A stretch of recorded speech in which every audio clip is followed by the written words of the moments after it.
Sports Roundtable. SRT Crew. SR. I've been excited all day. And the reason I am excited, happened to be friends with one of the great legends of NBA and Europe basketball. He's now training, has his own academy. Atlanta's own, my main man, Coach Bo Bell is in the building. What's up? What's up? What's up? What's man? Thank you guys for having me, man. Yeah, awesome. man, we appreciate it. Well, thank you. Well, first of all, just having the opportunity to play college basketball. You know, I grew up in the projects, Herndon Homes. Most of you guys know where that is. Yes, sir. Georgia Dome. Shout out to Kennedy Middle School. Yes, sir. Yes, sir. I went to O'Keefe, and I had an opportunity to go to Northwood High School. Went to Middle Georgia Junior College first. Then I went to Gardner-Webb. By me being the third oldest of 9 siblings, brothers and sisters, no father figures in the house. So I had to, I kind of dropped out of school and applied to be a fireman. This is a true story. They had no more positions, so they put me in the police academy. So I took the police academy opportunity, and then the Atlanta Hawks had a camp at the Civic Center. So I took my money that I made in the police academy. I paid my way to go to the Hawks camp, rookie camp, and they signed me to a contract. Wow. And so that's where everything pretty much took off. And so they told me they had drafted Doc Rivers and Randy Whitman at the same time. And they said to me, okay, we're going to send you to the minor leagues, because the day before venture camp, they cut me. Right. And so they said, you're going to send it to the minor leagues, which was in Ohio at the time, Ohio Mixers. So long story short, they said if Sly Williams get hurt or either Dominique, they're going to bring me back. That's what they had at the small spot, forward spot.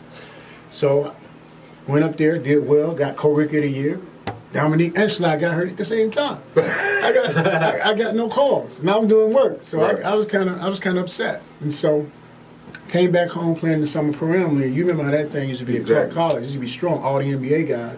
So I'm playing against these guys, and this guy came up to me with this broken English after the game, and I played my worst game ever. I mean, I was terrible. And the guy came up to me with this broken English. Would you look to come to play in France? I thought it was a joke until he asked me did I have a passport. So that's when I know it was real. So I got my passport. They flew me into Paris. The team that I play for is actually the team that Tony Parker owns right now in Asvel. Wow. So I went over there. I stayed in France for 9 years, and then I went to Switzerland for 4 years. Played at the highest level, all Euro Cup teams. Like a lot of guys who go over, they play, but they play on different levels because almost every country got 3, 4, 5 divisions. So having the opportunity to experience that was wonderful because I had a chance to travel around the world and see different walks of life, learn different ways, how other people live. And then I had a chance to see how much different the game is being played. You know what I'm saying? It's a big disparity. Regardless how high we jump, how fast we run, the game is still played on the floor. Right. And so those guys never deviated away from that, and that's what made them so special. And that's what made them, pretty good basketball players. Their tactical skills are a lot better than our technical skills. So long story short, when I came back here in America, I actually got involved with traveling team basketball only because of my nephew, one of the top organizations, Atlanta Celtics. And I wanted to make a difference. And so I started working with those kids. We started developing them, and one thing led to another. We won 2 national championships, back-to-back national championships. I think we lost 3 games in 4 years or something like that. So we just ran through it. But the point is, every one of those kids got 3-1 scholarships. Now we got some of those kids on that particular team is coaching. Demetrius Smith was on that team. He coaches at Pace Academy right now. Right. So they got big schools like UConn. I had a kid go. Demetrius went to Alabama. He's coaching at Pace Academy. That was my guy. Right. So all those guys got scholarships. So once that got done, I told my wife because I never had a chance to enjoy my retirement. Right.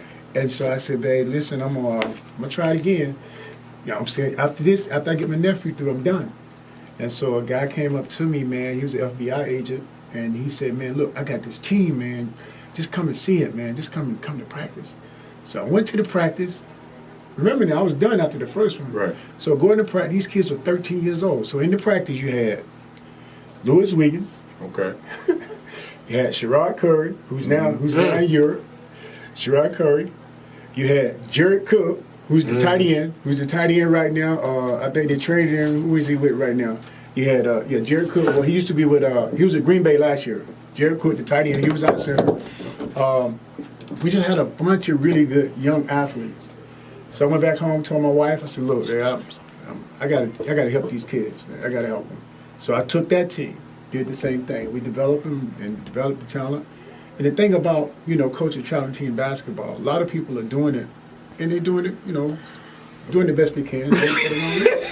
Sugarcoat? No, I'm just saying. Just keeping it real. Yeah, I'm just keeping it real. We did it. We tried to do it the right way. Right. We raised money, man. We sold water at Sam's Club. You know what I mean? I was paying out of my pocket, etc. A lot of times. Right. But for the most part, we had great parents that were supportive and helping the kids. Long story short, same thing. Won 2 national championships with that team. And every kid on that team got Division I scholarships. It's because we didn't have the best talent. We had some talented kids. But you go to New York and you play against Chicago teams, they got big stack all the way around.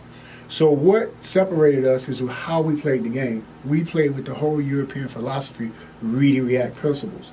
So when you play with those type of principles, it teaches kids how to play with their instincts the right way. Right. And so that's what development is. And we practice. We worked on, in practice, we don't spend a whole bunch of time working on X's and O's. We developing their fundamentals and their technique, but also we teaching them how to read and react. Now, before you move on and before you go forward and things of that nature, now, the NBA has changed this game from back when Magic and Bird was playing to now. I know you kind of hit on it with Golden State, but kind of give us some evolution of when it started, who kind of changed it, some NBA players that you can kind of think of that they kind of took that route and things of that nature. Sure, absolutely. One of the things is the rules, right? Back in the day, it was a lot more physical. Guys, you can't touch these guys now. I mean, I'm serious. Well, we was trying to tell the young Yeah. That's why so many guys are scoring so many points. Right. Like you take a guy like some of the stuff that Kyrie and Steph and those guys doing, they're gonna be on the floor about 3 or 4 times back in the day. Right. With that type of physicality. So, but what has happened is kind of what we talked about earlier. I've watched the game from the Bob Cousy on the ground to the Michael Jordan to go up in the air, and then it's going back down on the ground. Guys still going up in the air, but if you look at guys 6'10", 6'11", they handling the ball, right. They shooting it from 3-pointers. You know what I mean? I mean, this is consistent around the league. And so what's happening is if you understand how to play and you have all what I call the complete skill package, you're going to give yourself an opportunity. But the guys, if you're 6'10", 6'11", and you're thinking about, unless you special like that, you better be able to do some other things now, because your size not just going to be enough like it used to be back in the day, where you can put your back to the basket and turn around and post and just block shots. It's going to be very few of those. And guess what's going to happen? Guess what? See, as you get older, the higher you get, guys get bigger, players get bigger, wingspans longer, the floor gets smaller. It does. So those windows to get in there and to make create situations become tougher. So eventually they're gonna have to open the floor up. Right. You know what I mean? So in terms of today, I just think the guys are great shooters. They got a lot of really good shooters, man. They shooting the ball like some of these guys shooting the ball. I ain't never seen nobody shoot the ball like that, man. But Steph Curry, that's amazing what he's doing, man. Like how he shoot the basketball. Kyrie, these guys, man. Guys used to handle the ball, but these guys, man, like they got 3 arms. Yeah, it's ridiculous. You know what I'm saying? I mean, it's amazing, man. So I would like to say, like, the guys, they're a little bit more talented and skilled, but we was more tougher, more athletic, and more powerful, and more explosive, because everything we did was through physicality. Yeah. Everything was tough, back in the day. Whereas now, man, you can't touch them. Like, you get a guy like Dominique or these guys, man, they'll score 100. Jordan will score 100 points a game with today's rules. No, seriously, you can't touch them. And so they didn't touch him much. Just gonna keep it real. We got the Jordan rules. They didn't touch him much. Yeah, he was an exception. Yeah. Coach, I got a question. Sir. You went through your resume, and we've heard that you've done a lot, especially on the AAU circuit. Travel. Like I said. Hey, on the AAU circuit. Okay. Right? I need a pair of Adidas if you can give me some. But who would you say, I got a two-part question. Who would you say was the best player you ever coached during those years? Because we heard the Lou Williams, we've heard, and Demetrius Smith, that's my guy. We're going to talk about it, that's my guy. So who would you say was the best player you coached at that time coming up? Wow, that's a good question. I would say the best player, Lewis Williams was the most talented player that I ever coached. Right. Most talented. He was just gifted. He had the long arms. He did things instinctively that 13-year-old guys just don't do. Right. In the 9th grade, he was averaging 25 points a game. Yeah. So couldn't even get up 7 to 8. Yeah, man. Two crowds. Yeah, man. It's crazy, man. So I would say the best player, pound for pound, to me, that I ever coached was Sherrod Curry. I'm just saying, at that time, the best player, because, he only 5'8". Yeah. Like a Meriwether, man. He got the most valuable. It's Providence, right? Yeah, he played Providence. Yeah. He made all first team Big East. Yeah. Freshman Yeah. team, all Big East. Played in Finland, got the most valuable player. This dude, this big, yo. Listen to what I'm saying. So size, but his heart was that big. You know what I mean? So in his dedication to the game, I think all his intangibles is kind of what turned me on, that made me say that he was probably the best player. Most talented was Lou. Second most talented was probably Alfarouk. But the best player to me was Sherrod Curry. And if he'd had 2 more inches, we wouldn't be having a conversation about Europe. He'd be in the NBA doing what Steph and those guys. Wow. Second part of that question. Yeah. All right. Who was the best player you ever played against? Ooh, that's a big one. Now we know, and I'm talking from NBA Europe. Hey, listen, I'm talking from high school to college to summer pro-ams to NBA to Europe to CBA, all the leagues that you participated in. Who would you say was outright the best player you ever stepped foot on the court with? God, man, that's a tough one, man, because I had the opportunity to play against some tough ones. Dominique, man, I gotta give my boy, because Nick was a beast, man. I remember we used to play in the summer pro-am league, man. Yeah. I was guarding him, he was guarding me, right? And even in the camps, like, this dude took off on the right elbow, right? I'm guarding, I'm sliding with him. He rose up, all I can see is his knees. You know what I'm saying? Ooh. So I started to jump. I can't go up there, bro. You're too high. Come on back down, boss. Yeah. So, I got to give Dominique his love, man, because a lot of people don't give that brother his props, man. But he was one of the greatest players. I agree, 100%. Yeah, you got to give him his love, man. Dominique, man, that's my dude, and he's a good man. He's a good person. Yeah. Having in Europe, the player that I had a chance to play against was Drazen Petrovic. He gave Jordan 44 now. Yes, sir, he did. He gave and talked to him the whole game. Showed him. He did. Talked to him the whole game. Yes, sir. Yes, sir. Broken English. That's it. Hey, you know what? A lot of, we went to play them in the Europe Cup, man. When I was in Europe, played Drazen in this country. Back then, it was Yugoslavia, right? So we go to his country, we play. This is a true story. I got a drill in my academy that we named it after him. Called it the Petrovic drill. I never saw this before. So we warming up. This is pregame. Like, we come in 12. We come in at 12 o'clock before the game to shoot around before we go eat lunch, pregame meal. They on one end, we on the other end. So I'm looking down now. This dude got 3 balls. Ready for this? Listen to me. He had a basketball, he had a soccer ball, and he had a tennis ball. So he was dribbling the basketball, he was kicking the soccer ball, and he was throwing the tennis ball up. So I was curious. I asked him, what was the purpose of those drills? What's the purpose of this? He said, in basketball, you always doing multiple tasks at one time. He said, I'm training my task. Woo! I ain't never heard that before. Think about that. That's true. Yeah. That's true. So he drilling his task. You know what I mean? So that was deep. So I saw him do that. But long story short, I played him in this country, man. This dude had 113 points in one game. Now, hey, not against us, bro. So he didn't give it to you. No, bro. I got 16 fouls. No. So, but I played in this country. We did pretty good actually when I played against him. I think I outscored him in this country, but we ended up losing the game, so I didn't really talk about it. But I knew what I was up against. I knew I had to hold and scratch, and you know what I mean, and be all over that cat, man. He could score the basketball, so he was the second best. The question I have is, you kind of touched on basketball now and basketball of, back in the day. And I know shooting is, to me, I always told Horace, that's the equalizer. Yeah. No doubt about it. If you can shoot, there's a place for you. Mm-hmm. In this game today, is it so much, we see teams that come out and play. How much does coaching play a part? Or is it more everybody has a lot of talent and talent usually wins out? Man, that's a great question, man.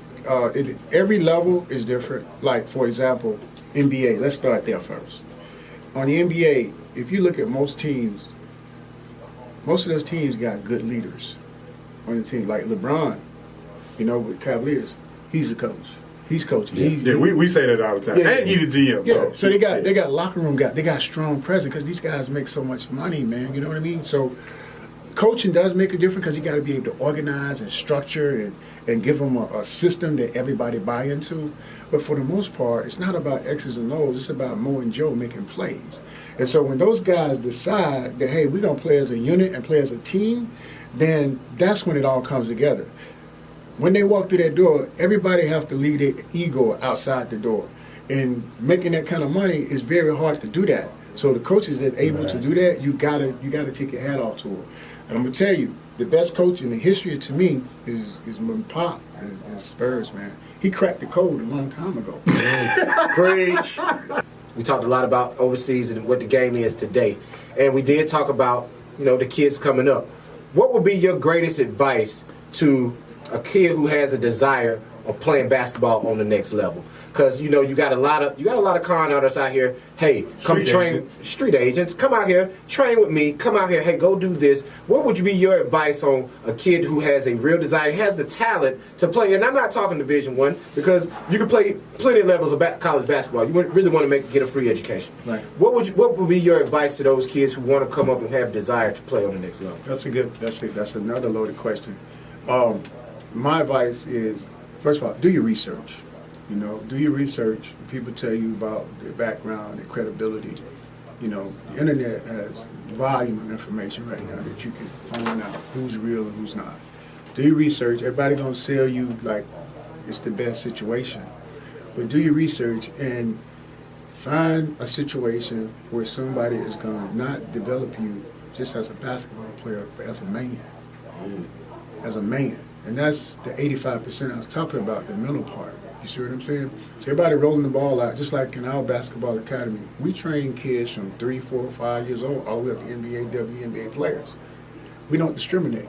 You come in there, you got the right attitude because we understand it's a bigger purpose than just teaching them basketball drills. Mm-hmm. We're trying to develop productive young people to grow up to be productive adults in society. So having said that, do your research. I would say that. And then pay attention to the way that the game is going. Because the reason the guys that I work with, I was developing them for the way that the game was going. Exactly. You see what I mean? Like the Louis or the Afro, and I'm going to give you an example. I had Afro Camino, he was at Norcross. Before I got my hand, before I started working with him like 8th, 9th grade, they stuck him under the basket, had a rebound and blocking shots, and just running the floor. You see what I'm saying? So when I got him, I designed, because he was getting 3 and 4 charges a game because he couldn't control his feet. So everything we do is about footwork. Footwork is the key because it matters. You see what I'm saying? So we teach these guys how to use both of their legs. A lot of guys, even in the NBA, they use one leg. That's it. The dominant leg most of the time. But those guys, that's why the European guys, you see them come over here, they play that soccer. So a large one. Yeah. Think about it. Look at footwork. Footwork is the key. That's why they came in with the Euro step and took the league by storm. Exactly. And then if you look at all the guys who played 15, 20 years in the league, Kobe. That's why Kobe was able to play so long, because of his footwork. And I'm gonna tell you the truth. So I saw Kobe when he was like 8 years old. I played in an All-Star game. You know, he played in Italy. His dad, Joe Jelly Bean, played in Italy. Jelly Bean. Yeah, Joe Jelly Bean. So he played in Italy. So we playing an All-Star game. I looked down on the other end. It was a little kid. He was shooting 3-point shots with his left hand, bro. That was Kobe. Wow. That was his son. You see what I mean? So he learned the advantage that he had. He was brought up in Europe where they played the game on the ground, and then he came back here with all that talent and athleticism. His game just blossomed. So everybody don't know that story, man. The GOAT, man. He's the GOAT, man. Don't know that story, man. Yeah, man. So, I'm saying, man.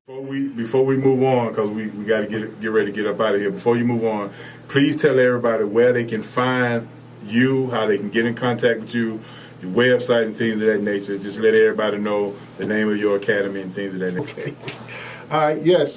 It's Bobell Basketball Academy. CoachBobell.com. Our facility is inside the Atlanta Medical Center, 261 Parkway Drive, Atlanta, Georgia, 30312. Telephone number contact 770-912-4104.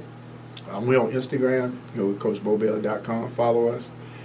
Twitter, same thing, and Facebook. So we out there. And the thing about it, when you follow us on Instagram, we're not just talking about basketball. We're gonna give you some holistic stuff, man. We're gonna give you something about diet and some mental stuff. We're trying to inspire at the same time. So we're not just throwing basketball at you, man. We trying to help you be a better you. Yeah, it is. And so I think that's the bigger picture. And the thing about it, when you come in my gym, there's no walls. We got all kinds of kids coming in there. So it's not a black thing, it's not a white thing, it's a people thing. Yeah. And so basketball is a universal sport that brings people together. And that's what we try to do with this game and try to do with our training. So it's a bigger piece than just doing drills. So when you bring your kid to me, we're going to develop them not physically, but mentally also. Just know that. SRT Crew. SR.